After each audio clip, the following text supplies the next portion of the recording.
Hello, everyone. Thanks for joining us and being here on time for our beautifully wonderful opportunity to have author and public speaker Joseph Selbie, also known as Puru.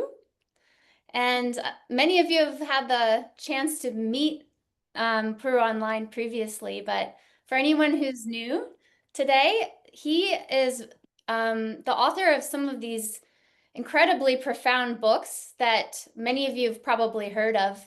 We have The Yugas, he was co-author for, which is extremely helpful for understanding the cycles of time and consciousness in the world, and also Physics of God, the Physics of Miraculous Healing, how break through the limits of the brain. I've got that one a bit wrong.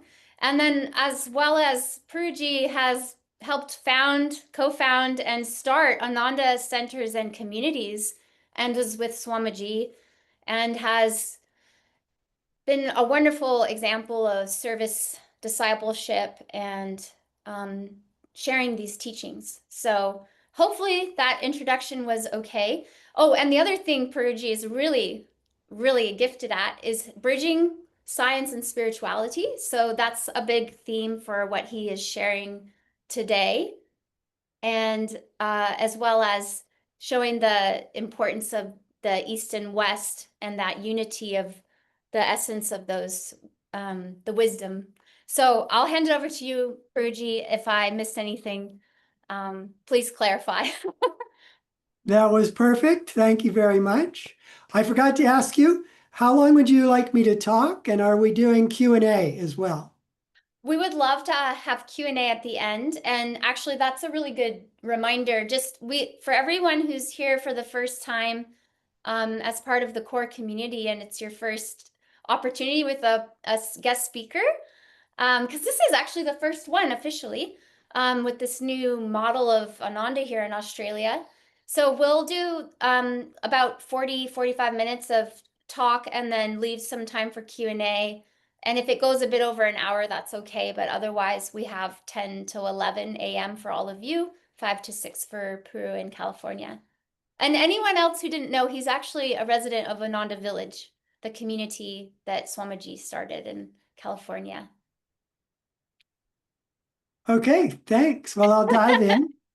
So the subject I'm going to be speaking to, which is finding peace of mind in difficult times, has been something that, um, you know, people have been talking about ever since I came to Ananda 50 years ago, because it's always a challenge for us to, live in a busy world and find that sense of peace and serenity that we're seeking.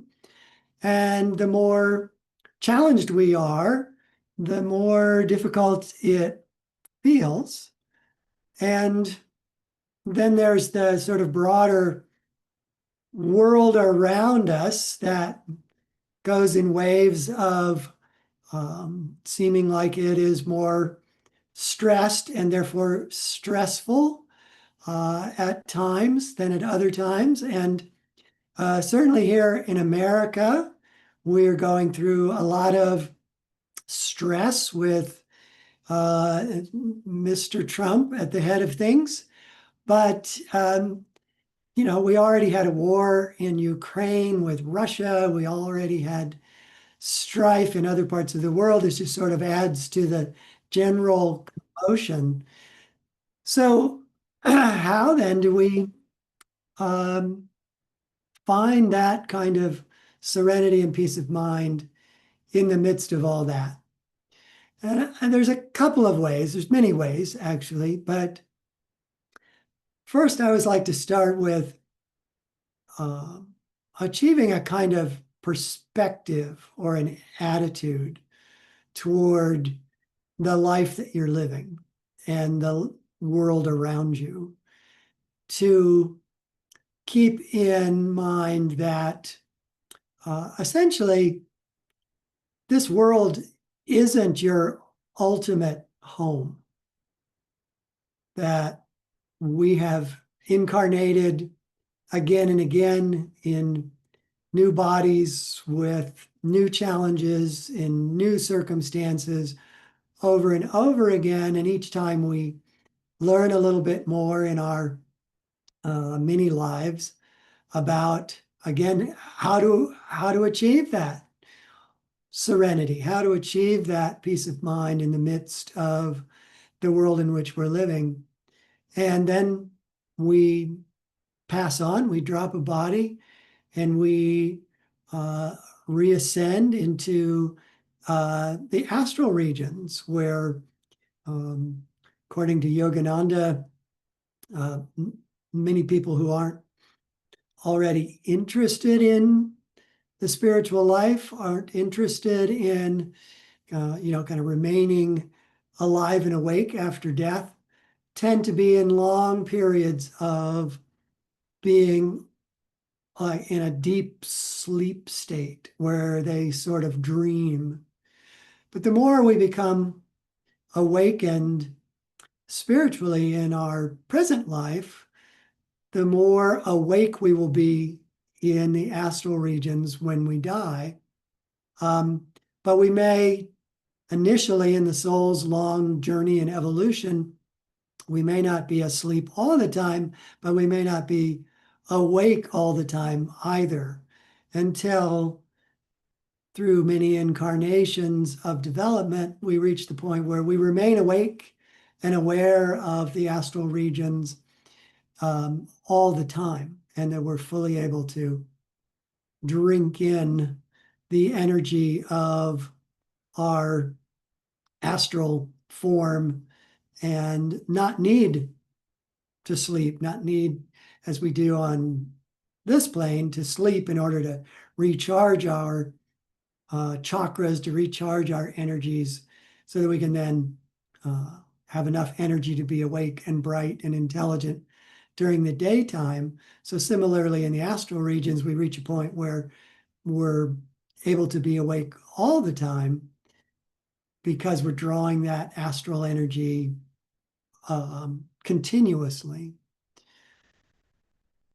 So now, in our current circumstances, we're still learning those lessons. How do we stay awake? How do we stay awake to the consciousness of God in our daily lives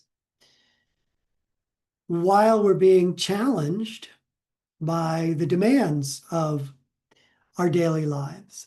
So most of us have to figure out some way to earn enough money to keep our, keep our body warm and dry and fed and clothed and in some sort of safe housing situation.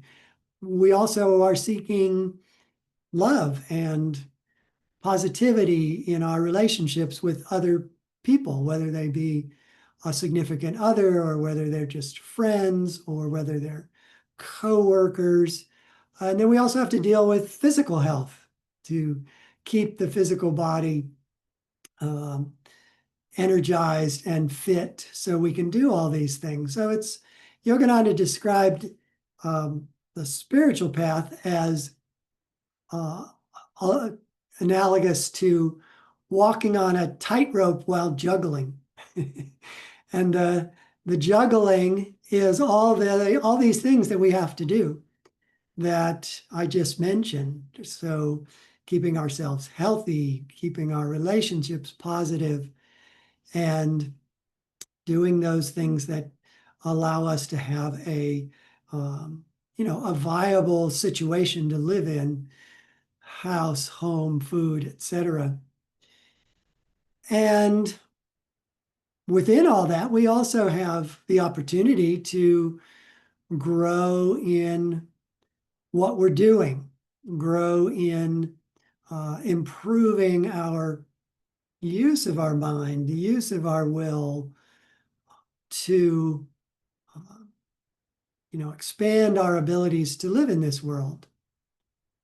And all of those things can be enjoyable and often are. But we also have the challenge of sometimes they aren't that positive, that we have, difficult times at our work, or difficult coworkers, or a difficult boss, or we have health challenges, or we have relationship challenges. And they can become stressful times for us. And they're not generally always under our control. I mean, one sort of instinct we have is to think, okay, well, I just need to get away from all these difficult people. I need to get away from the person with whom I'm having a difficult personal relationship. I need to kind of withdraw from stress so that I can concentrate on my health. But we're really not always able to do that, right? That Yogananda put it, that we have to let whatever comes come, that we don't always have a choice of the challenges that we are surrounded with. And so the kind of the quick outs of just not participating in what we don't like to participate in are not always a choice. We often are in a long, deep, committed relationship. And if that relationship, which is important to us, begins to be challenging and difficult, we don't want to leave it behind. We don't want to part from it. We want to help it become positive once again. And sometimes that help is having patience and working with our significant other or close friends and try to help people get through whatever it is they're needing to get through so we can return to harmony. And sometimes we are the problem, that we're stressed and we're tired and we're not very good friends or good significant other for somebody. And that can all be worked together with health challenges and job challenges, to the point where I would often say to, my significant other, Lakshmi, I just want to get off the railroad track for a bit. Just let it go without me. I just want to not have to deal with all that. But that doesn't work, right? I mean, very rarely are we able to literally get off the railroad track for a while, go somewhere, recuperate, and then come back to that situation or all those situations afresh. And when we get into those kind of situations where we can't get off the train, we can't seemingly change what we have to deal with, then we get into stress. And stress is not really just about having to do things. It's about our emotional reactions to the things we have to do. That's the biggest part of stress, is that we're defining certain things as unwelcome or unfair or time consuming at a time when we don't have the time to deal with it. So we feel pressure. And we put all these things together and we start having a sort of continuous, mild to tense, emotional resistance to the life we're leading. And when we get to that stage, peace of mind is gone. And sometimes it seems like years can go by and we don't learn to disconnect ourselves from that peace of mind. So part of the way we can disconnect ourselves from that mindset is to mentally take a step back and introspect. Think about many of these things that seem to be stressful to us are really because we're defining them as stressful. We're defining them as things we don't want to do, or things we don't want to have happen, or relationships that aren't the way we think a relationship should be. And as long as we're defining that way, they are stressful. So first step, I think, for finding peace of mind is to rethink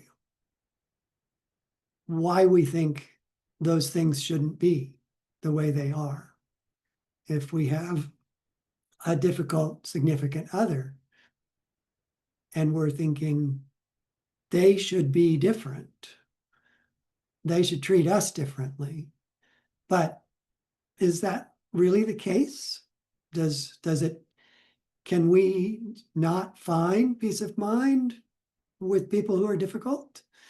We can, because there are many examples of people who can live with very challenging relationships and be fine with them. So it's not a given that we can't find peace of mind with challenging relationships or with challenging health or with challenging job or career circumstances. So that's the first thing, to kind of remind yourself that I'm reacting. I'm choosing to react to my circumstances because I think they're not right, or they're not the way they should be, or people aren't treating me the way I want them to treat me. So first step is to just ask yourself, can I let go of that assumption that things aren't going as they should? Because in fact, according to sort of a deeper spiritual perspective, everything is going for us just perfectly. That we are experiencing exactly what we need to grow spiritually. And that we have a real opportunity to grow from all of those stressing situations if we will embrace it as such. And one of the first ways to embrace it is to say yes to it. That this is what's happening. Whatever comes of itself, as Master said, let it come. It's here for a reason. Let me embrace it. Let me open up to it. And if you can embrace that attitude, one of the first things that you can experience is release and relief, relaxation. You can sort of let go of what you think is stressing you and say, no, it just is. Let it come. I don't have to react to it as I'm reacting to it. Now, I will be the first one to tell you that that is easier said than done. I have a good friend who, when told of Yogananda's comment that all conditions are neutral, it's only our definition of those conditions that make them good or bad. And she said, well, yeah, but some conditions are definitely more neutral than others. That it's sort of a bit too Pollyanna-ish. I don't know if you're familiar with the Pollyanna stories, but basic Pollyanna was a young girl who was positive about everything. And there were probably people around Pollyanna who would really have enjoyed punching her because she was just relentlessly positive. So I don't think it's possible to just turn a switch and suddenly you see that everything is for your best and you can embrace it and make it work for you. I think you should see that as an end goal, not necessarily that you're relentlessly positive to everybody else, risking them punching you in the nose, but just that you can see everything through a positive lens. Know that that is possible. But even if you get to that point of acceptance, and even if you can say yes to everything,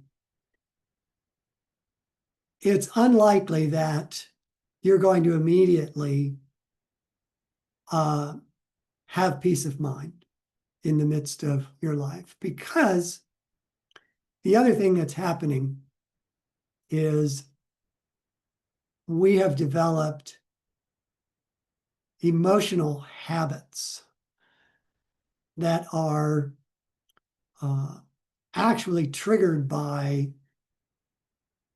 neural circuits, actual physical neural circuits in our brains that are called a circuit because they connect together multiple other neurons, multiple other neural pathways that are themselves part of other circuits. And if you have a tendency to react to, I don't know, let's pick on politics because it's an easy one for most people to relate to, where politics triggers you and you feel angry or you don't feel safe or you feel fear, it's because you've reacted that way often enough that new political news can easily trigger one of those other neural pathways, which in turn triggers your emotional reaction to what you think of as bad political news in a fearful way. So those triggers, you can get by them just by, not reading the news for a while. But those triggers remain in your brain. They remain as neural circuits that have come together that can be stimulated by a wide variety of sensory, mental, and emotional experiences. And they will kick you back into that fearful emotion automatically. They are a trigger. So it's good for us to learn to avoid things that trigger us. If you really do have an issue with politics, don't read the news. If you really do have a difficult relationship with somebody at work, try to just not be with them as much as you are previously. In other words, you can knowingly avoid triggers. But even that's not enough because you can't avoid all the triggers. So what do we do? Well, we go within. One of the most powerful and blessed lessons that we can learn from the fact that these various things in our life are not working for us is that we can find a way within where we can feel and experience emotions of positivity no matter what's going on outside ourselves. This is the greatest lesson we can learn in any lifetime, is that we can go within, we can feel the presence of the divine. We can feel positive emotions that have nothing to do with our outer circumstances. And those positive emotions are what ultimately bring us to the experience of um, well-being, to a sense of that we're okay, regardless of what's happening around us. And this is profoundly important to us. It helps our health, it helps our work, it helps our relationships. But we have to learn to go within and tap into that sense of well-being. And this is really what the spiritual path is primarily about, is learning to go within, learning to use Hong Sa technique or Kriya Yoga techniques to get past the sort of perpetual bombarding of outer circumstances that are coming to us through our senses and become still and focused and centered within so that we can experience a deep sense of joy, of peace, of relaxation, of love, and saturate ourselves in it.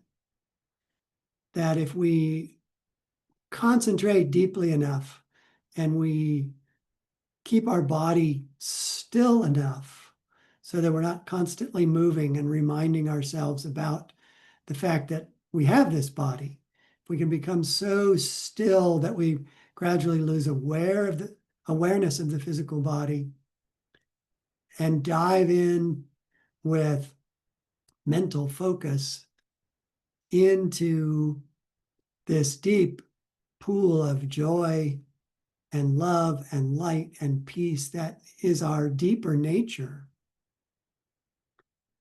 then we can come back from that, return to our busy life, our challenging life, but feel completely different about it. It's no longer, oh, this life is against me.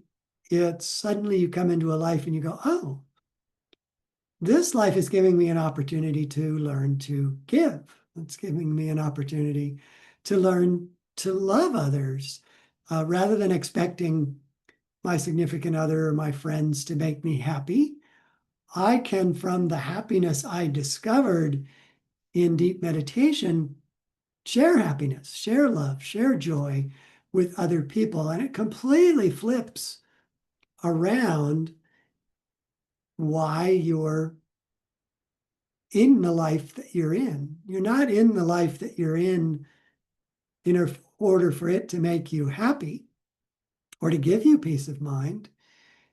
You're in that life so that you can give. So you can give love, you can give peace to others, you can give joy to others.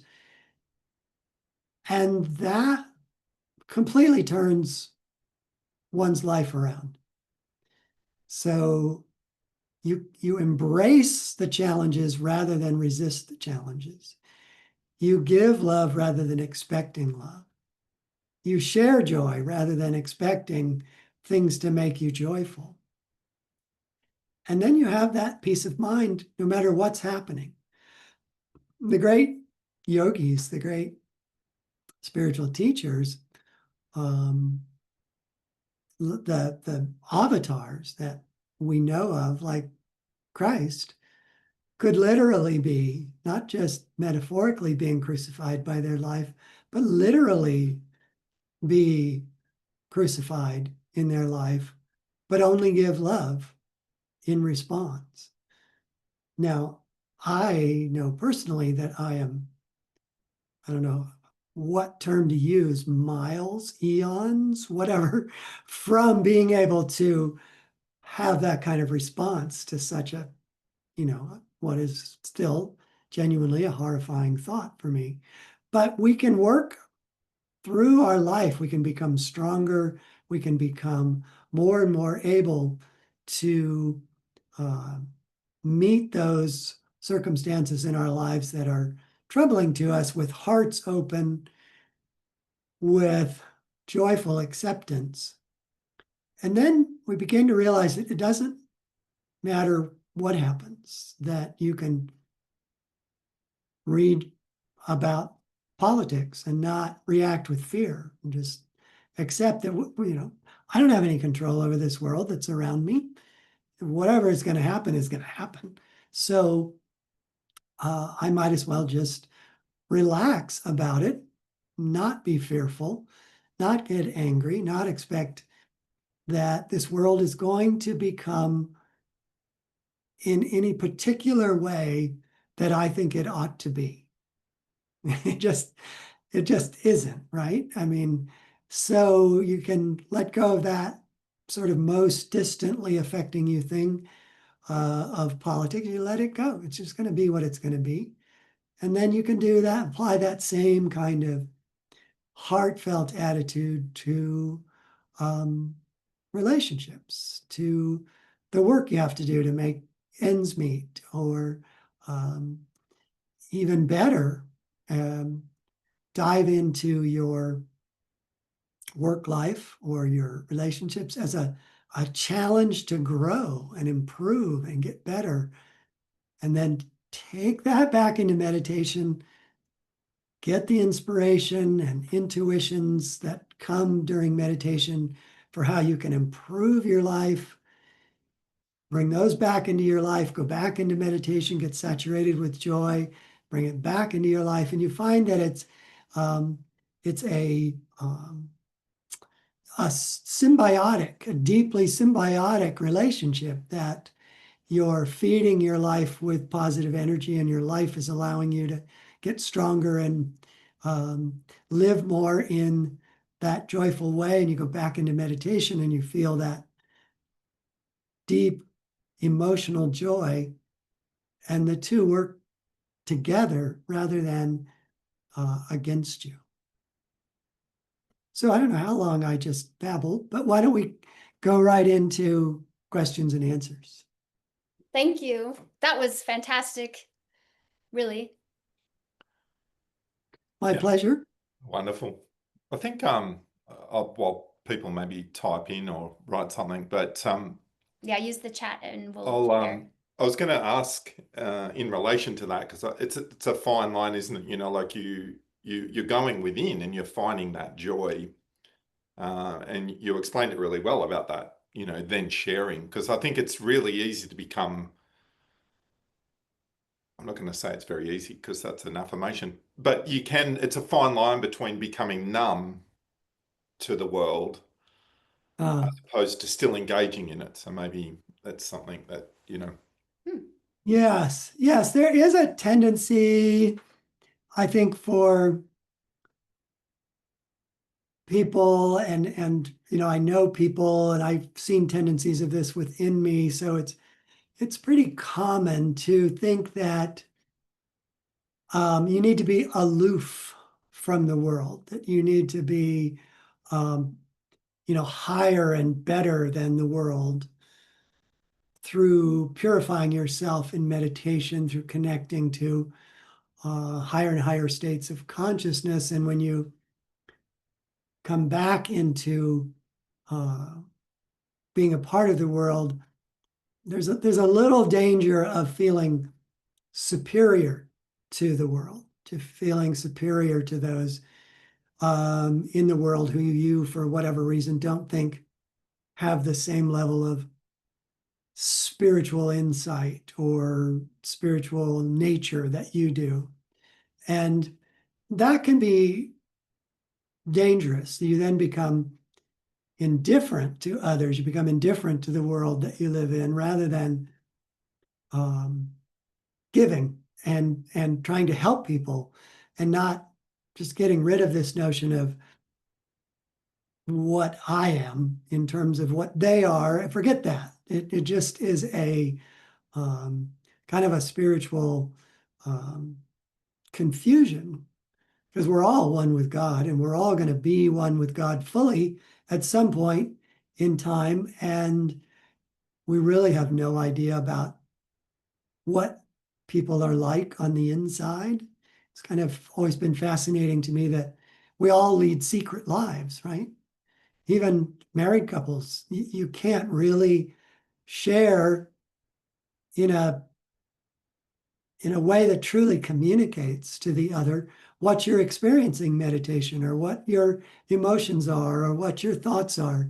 And we have this whole other life. But what that means is that we really don't know what other people are thinking. I remember there was a cartoon that showed all these people riding on a subway train, and they were all sitting, as many seats away from each other as they possibly could sit on a public subway, as you would imagine people would do. And there was a thought bubble above each one of them that said exactly the same thing, which was, these people are just dead. Because they knew what they were thinking and feeling, and they felt like they were alive, but all these other people were just sitting there, right? But of course, to them, they looked like a person who was just sitting there. So I got a humorous chuckle out of that sort of assumption that because you have a life going on and within you,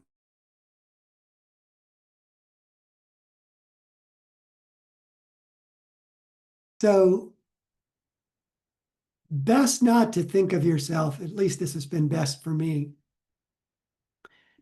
is not to consider what level of spiritual growth I'm enjoying and comparing it to what other people might be enjoying or not enjoying, and just open your heart, give. Don't, it's not important whether other people are at any particular stage of growth themselves in relationship to you or compared to you. Just give. It'll all work out in the fullness of time. Thank you. That was a really good answer to that question.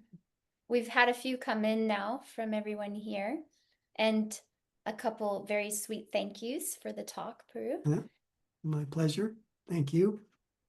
And this one is really good question. So, that moment where you're understanding that you should accept things as they are, and then you have that hiccup where you do have a reaction. How do you deal with that in yourself, and when you have kind of gone and dropped the energy a bit with another person? So There's no magic thing to do in the moment. Once you're having an emotional reaction, you're having it, right? You can't just push it away or suppress it or pretend you're not having it. You are having it. But I think the best you can do in a situation like that when you have reacted is to know at a mental level that, perhaps this is not a good time to say anything on that subject. This is not a good time to write an email on that subject. This is not a good time to, just keep thinking about that issue. Try to get away from it, and let it just pass. Negative emotions pass. This too will pass. And you will only compound the fact that it's making you feel bad already if you do speak, or you do send that email, or you do, just keep stewing on that emotion. One of the things that Yogananda said is that reason follows feeling. you can't think about something in order to create the feeling. Generally, you have to have the feeling, and then that'll make you start thinking about things in relationship to that way in which you're now feeling. So one of the things that the reason will do is it will justify you feeling that way. Well, of course I'm feeling this way because Bob or Sally were, thoughtless, or they didn't take my situation into mind before they spoke, or they didn't ask me whether I could do this because obviously I don't have the time to do it. In other words, your mind will continuously reinforce the notion that you should be reacting this way. And that same principle will give you all the reasons for not only why you're having this emotion now, but why people are always like that. They're always saying things to me that upset me or whatever. And you get into a spiral if you're not careful of remembering all the times previously where people said things to you that upset you. And you can go on and on and on. So first thing you can do if you have that negative reaction, if it's mild, just try to, move it on and think about something more positive.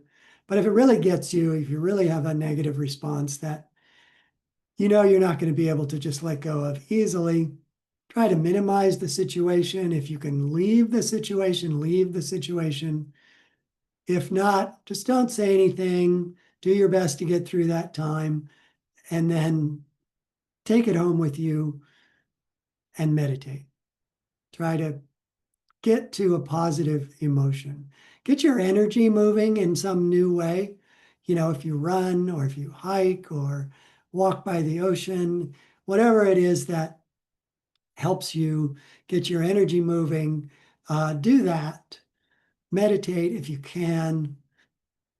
And if you can get through all that and come back to remembering the situation that triggered your negative emotion, you might find that you're just not feeling it anymore.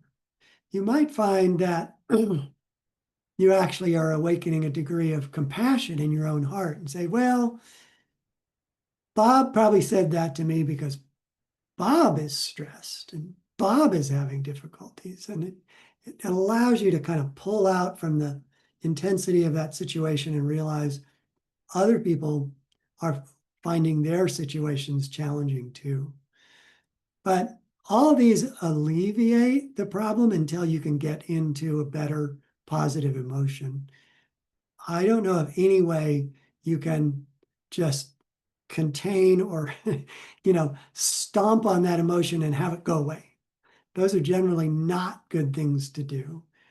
But if you can have the perspective and the self-control to not make your reaction, not make the fact that you're reacting any worse, that's the best you can do in the moment. And just let it pass. It's kind of like a fever. Let it pass. Go into a more positive emotion if you can. Raising your energy is the most kind of immediate and practical way, because there is an axiom that Yogananda offered to us, which is that joy and energy go hand in hand.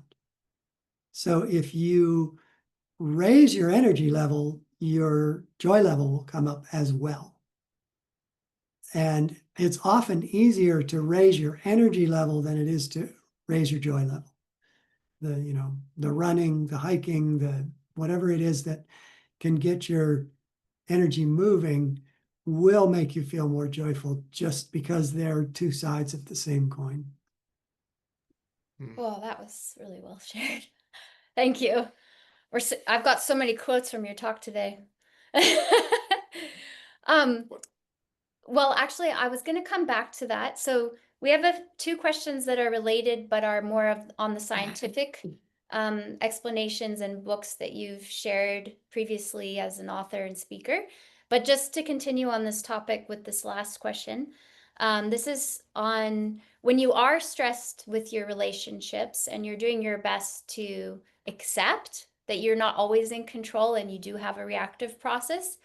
How do you start using meditation to change that pattern?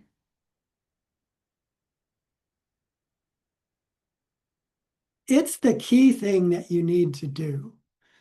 So the first thing I would say is there's a funny saying that sort of works for this, but it makes the point I want to make, which is that if you're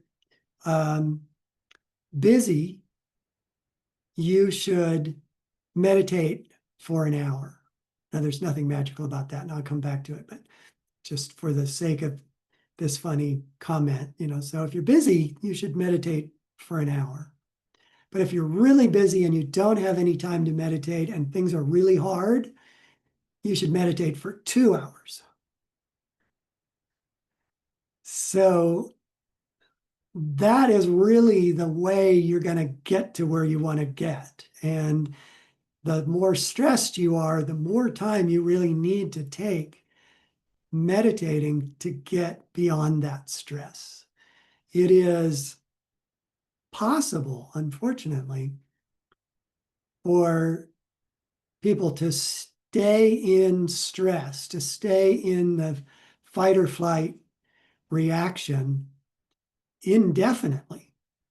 And it'll make you sick, it'll make you miserable, and it will eventually, provide you an exit out of this life by killing you off prematurely, because the body is just not meant to operate in high adrenaline, high stress mode forever. And it's just a really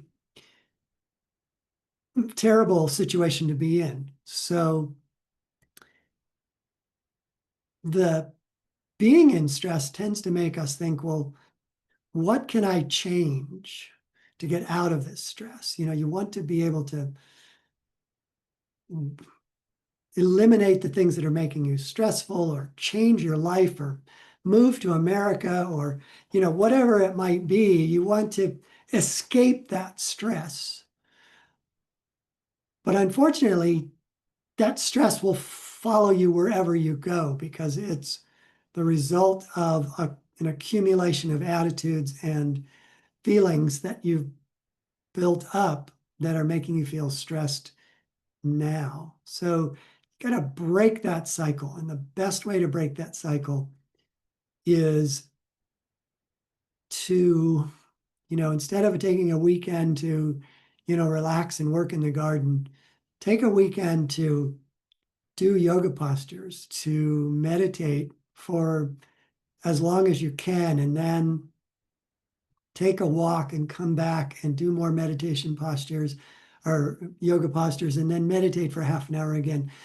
Try to break through the wheel that is, spinning furiously and is making you feel stressed, and get that wheel to stop spinning, to get those emotions to stop churning, and get into that meditative state.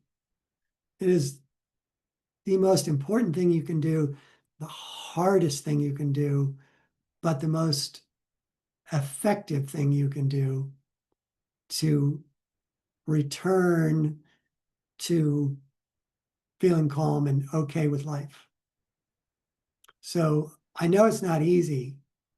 And I know when I'm really stressed, as I have been many times in the past, when somebody says to me, you need to meditate more, I want to say, right, like that's going to help right now. But it is. What I've learned is it's the best advice people can give me, even if I don't like it, even if I think, they're not appreciating just how difficult my situation is, and they're not appreciating how hard following their advice would be, it is the best advice I can give anyone who's stressed to the max.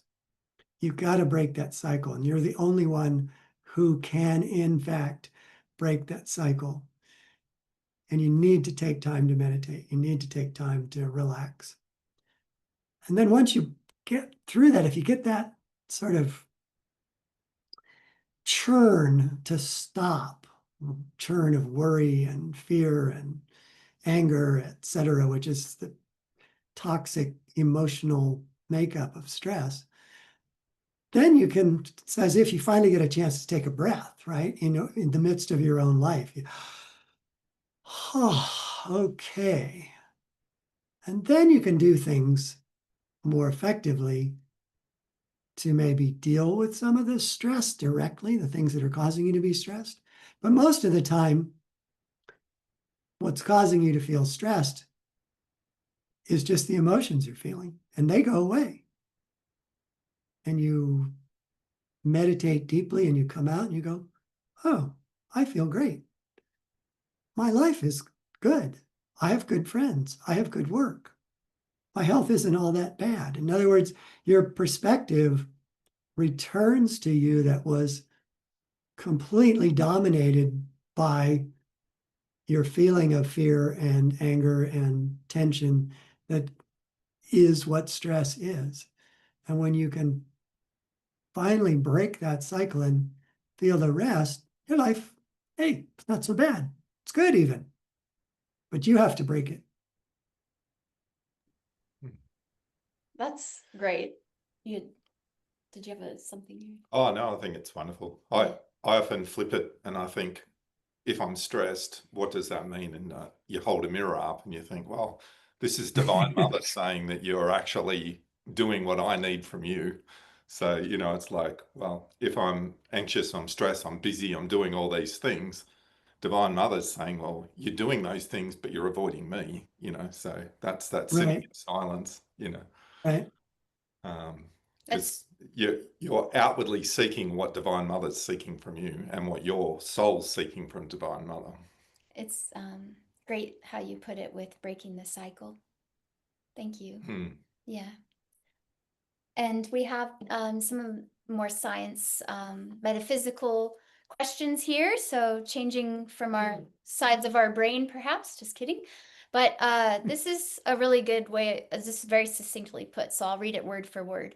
Quantum, non-locality, and entanglement mirror spiritual truths. When or if do you think science will openly accept metaphysical explanations? And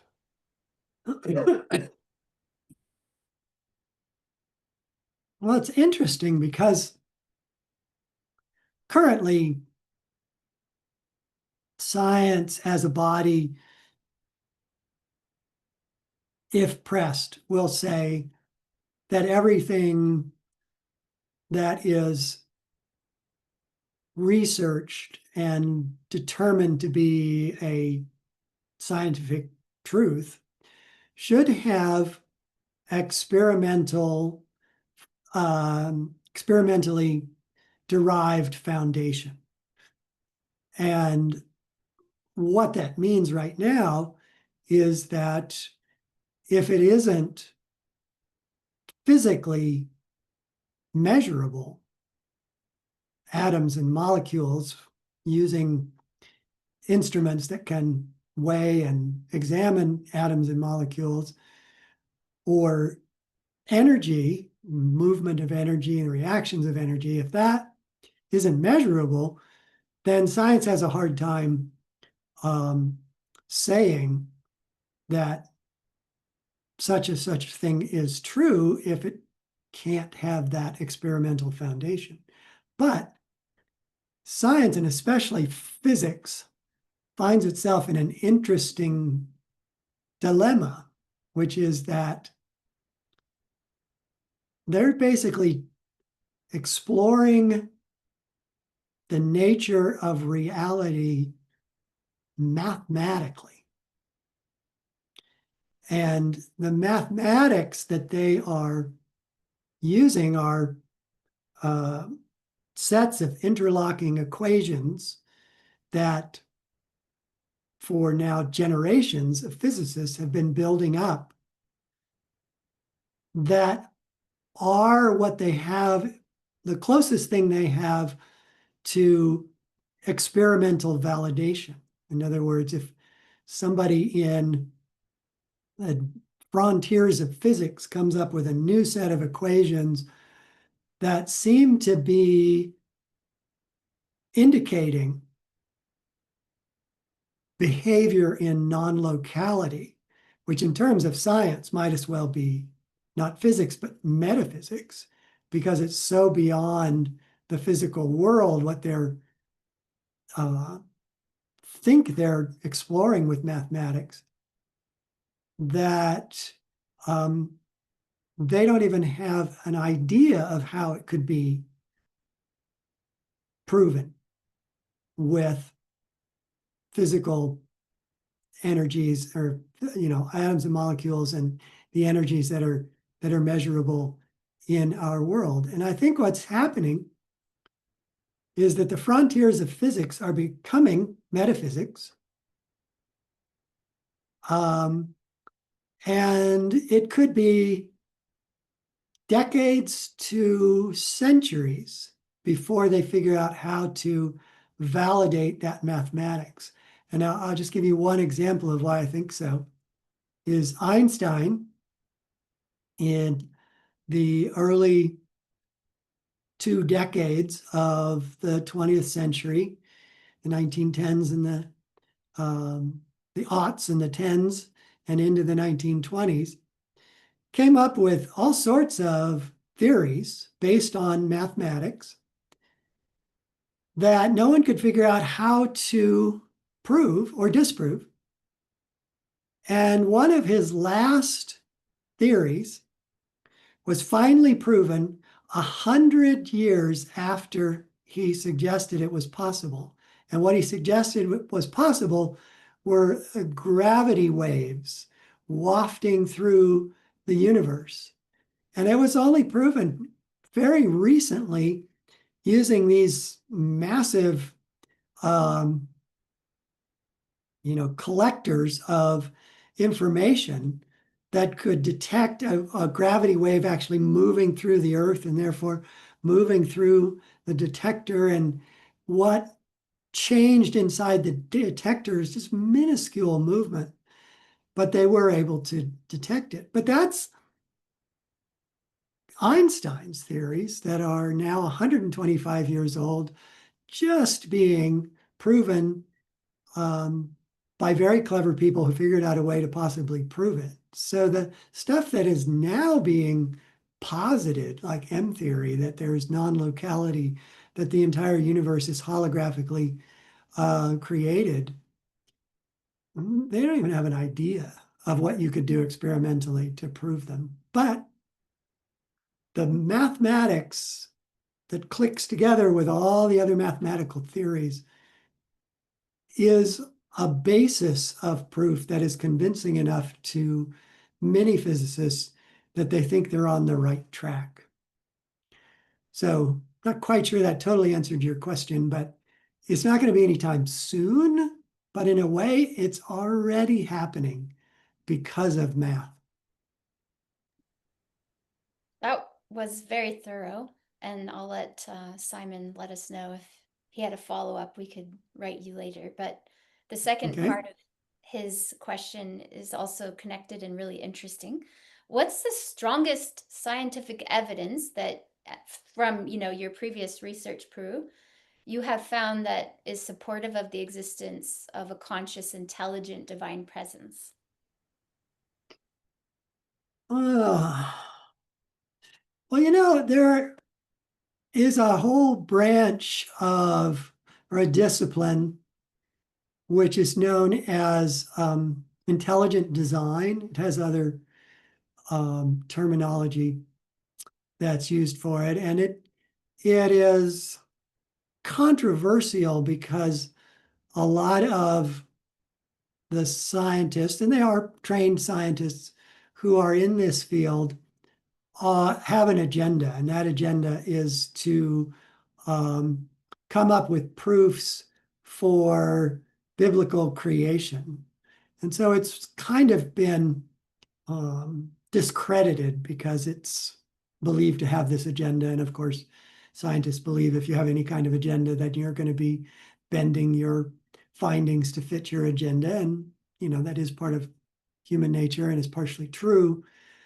But nonetheless, there are intriguing things that have been pursued and explained and shown by these intelligent design people that give some very convincing arguments for why the universe in which we live has to have been intelligently designed, that the entire universe itself is proof of divine intelligence at work. And one of those arguments is that our universe is fine-tuned for life, that there are all these constants in our universe, physical constants having to do with, really fundamental things like the distance of the atom to, or the nucleus to the electron shell, and I'm not pulling them up. There's some really juicier ones in there, but there's about 100 of them that, according to these researchers in intelligent design, all have to be the exact, what am I trying to find here? They have to work in exactly the way they do work in order for life to have had a chance to emerge, and in order for, us to emerge from life, and that our universe has them. And so they say that this universe was designed for life, which I tend to think is true because of what Yogananda has to say. And it was a pretty convincing argument right up until some physicists came up with the notion of the multiverse. And so it sort of shot a hole in the intelligent designs argument. And the multiverse argument is that there have been so many other universes created that the odds are one of them, ours, would accidentally have come up with all these constant values that allowed life to emerge in our universe. And therefore, it's not intelligent design, it's random chance, which is what science loves to have, is random chance as an explanation for pretty much everything. But I still think there are some pretty compelling arguments that you can find in intelligent design, especially that one, the number of constants that have to be exactly at the numeric value that they are in order for life to have emerged. Thank you. Many, many thank yous have come through, Puru. Thank you from everyone. This was My pleasure to talk with you all. Love seeing all the familiar faces. Yeah, it was very enlightening, truly.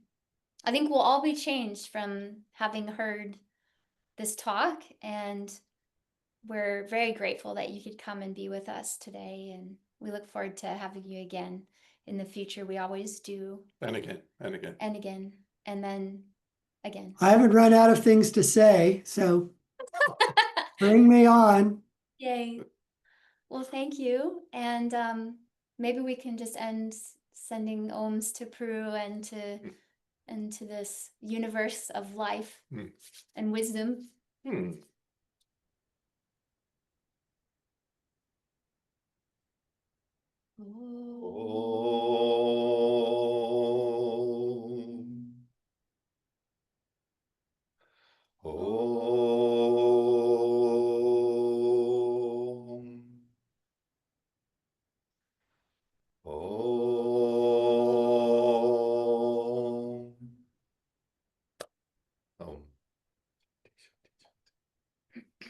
Thank you. And my blessings to you all. Meditate. Yeah. That's always the answer to just about any question. Meditate. Meditate, meditate. Love God. Thank you. Thanks, All everyone. right. God bless. Blessings. Thank you. See you next time, whenever Yes. that is. Yes. Bye. Bye-bye.